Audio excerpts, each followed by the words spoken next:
Welcome back to Afternoon Express. Now, with the sudden and sad passing of Sibongile Khumalo, also fondly known as Mam Ngoma, that has most certainly left a gap within the music industry, we welcome Loyiso Bala to pay tribute to her and all that she meant to him. Welcome to the Loft, Loyiso. Thank you so much, Palisa. Good to be with you guys. Now, the same way we touched base with Gloria Bosman before the break, we just want to say to you and all of the artists, personalities, people, family, friends that were affected by Sibongile's life, we just want to wish you very warm condolences, thoughts and prayers. No, thank you so much. Thank you so much. I think also, more especially to her family, you know, because I don't think that anybody was or kind of knew that this was going to happen or that we'd lose Sibongile at such a young age. Yes, she was 63 years old, but she was relatively young, and all of us really looked forward for the pandemic to be over so that we could all meet again as friends, as you know, like as colleagues, previous colleagues. So we could just enjoy each other's company again. And it's really sad that this has happened at this time, you know. Now, Loyiso, such a sad time indeed to be experiencing this. And I know that she means quite a lot to you. So what was your first encounter and memory with the great Sibongile Khumalo? So my first encounter was at a SAMRO board meeting.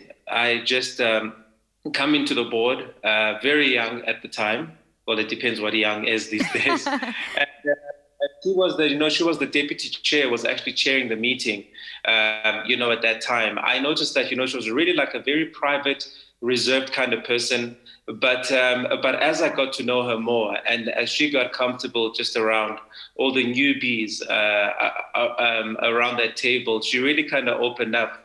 And now I don't remember much about our first encounter, you know, like what's really kind of stayed in my mind is just an infectious laugh and just the moments when she's really, really silly. And I must say there were like pretty of those, you know, during our times together. Oh, I can only imagine. But then, Loyiso, so how did she impact your music career and what have you learned from her? You know, Sibongile started off in classical. So if you check, you know, she comes from a musical dynasty. She's got siblings. She's got what you call again, like nieces and nephews who are in the industry, and even a father. You know, Baba Ngoma was also very well known, sort of icon in the music industry, and actually served at SAMRO prior to me arriving. So I guess, you know, me coming from a musical family, me coming from a classical background, there was a lot that I kind of saw in myself that she had already done. So I think if there was one person who'd really kind of gone ahead of us and had paved the way, it was definitely her, you know, starting in classical and then obviously then going into the popular genres in music. Being able to be flexible, I think, is key and crucial within the industry. So you say that she was your mentor and your friend, but can you just tell us a little bit more about your relationship? What were some of those special memories that you always share with her, or perhaps the words of wisdom that she shared with you that you'll always hold dear?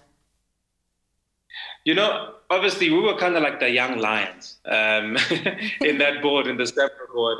But Sibongile just had a way of really just kind of remaining very diplomatic throughout everything. It was sort of like, you know, if the world moves left, you must always just remain center. If the world moves right, you must always remain center, because eventually it's gonna land at center, and you've got to make sure that you're the one who kind of kept it together. So really, just her demeanor, just her pose, I guess, for the lack of a better word, and just the way like that she always kind of kept herself dignified, whether she was going through, you know, trials or pains or whatever it was, she always just remained the same. And for me, that kind of taught me a lot, you know, in my walk, I guess, in this industry and just in my life in general.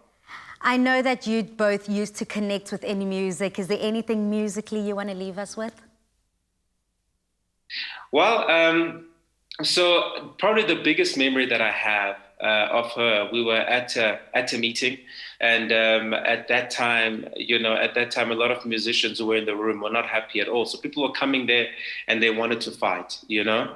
I remember Sibongile just kind of standing up, and she started singing just a part of the national anthem. Well, that part is not really in the anthem anymore. And she began to sing, Ma Benjalo. Makube njalo, kude kube ngunaphakade.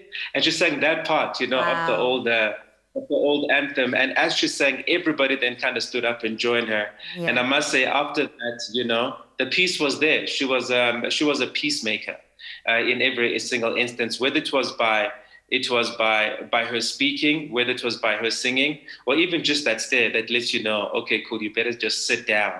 And that's why we've lost a great icon, we've lost Yeah.